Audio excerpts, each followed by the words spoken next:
قرآن مجید بخشنا خود سیکھو۔ میں تو لوگوں کو یہی بولتا ہوں کہ قرآن بخشنا خود سیکھو۔ کیا ضرورت ہے مولانا کے پاس جا کر کے قرآن بخش دو؟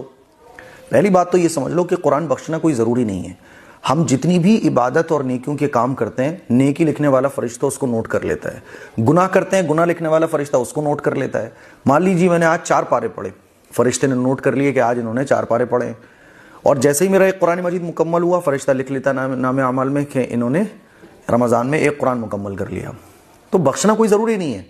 لوگ یہ سمجھتے ہیں کہ بخشیں گے نہیں تو یہ ہمارا پڑھا ہوا قبول ہی نہیں ہوگا، یہ غلط فہمی ہے۔ بخشنے کا صرف اتنا سا مطلب ہے کہ ایک تو یہ کہ آپ کسی کو ایصال ثواب کرنا چاہتے ہو تو اس کے لیے ہاتھ اٹھا کر یا بغیر ہاتھ اٹھائے صرف آپ اتنا کہہ دو کہ اللہ جو کچھ میں نے پڑھا اس کا ثواب فلاں مرحوم کو پہنچ جائے، ہو گیا بخشنا، ہو گیا ایصال ثواب۔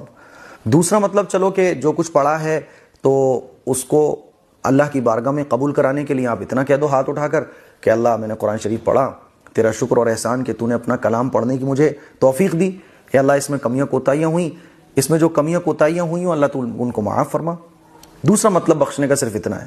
تو خواتین ہماری جو قرآن مجید رمضان کے مہینے میں مکمل کرتی ہیں تو کہیں بخشوانے کے لیے پریشان ہونے کی ضرورت نہیں ہے، خود اللہ کے سامنے ہاتھ اٹھاؤ اور کہو اللہ سے کہ اللہ تو نے توفیق دی، تیرا شکر اور احسان، اور اللہ جو ہم سے کمیاں کوتاہیاں ہوئیں ان کو معاف فرما۔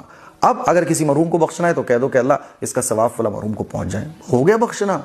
خود دین کا علم حاصل کرو۔ کہاں چکر میں ہم لوگ پڑے ہوئے ہیں کہ بھیجیں گے مسجد میں جاؤ حافظ صاحب سے بخشوا کر آؤ۔ پریشان ہوتی ہیں خواتین، ارے میرا قرآن تو بخشا نہیں گیا۔ ارے بھائی خود سیکھو نا بخشنے کا طریقہ، ٹھیک ہے؟